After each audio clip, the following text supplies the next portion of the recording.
ร่วมทดลองขับกับรถไดฮันเมกาตอนง่ายๆเพียงแต่ท่านลงทะเบียนนำทาง Facebook เมกาตอนลาวหรือเข้าไปสอบถามข้อมูลเพิ่มเติมที่ศูนย์โคลาวแคร์และศูนย์ไดฮันทุกสาขา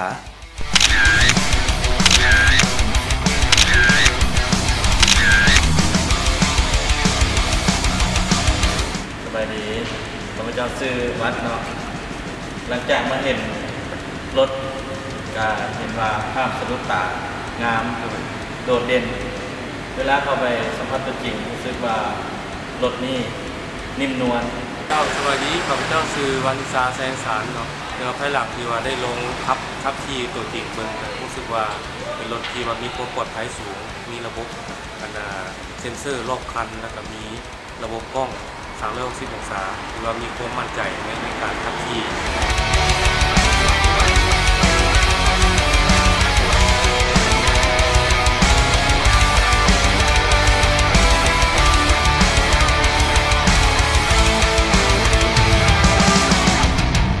สอบถามข้อมูลเพิ่มเติมโทร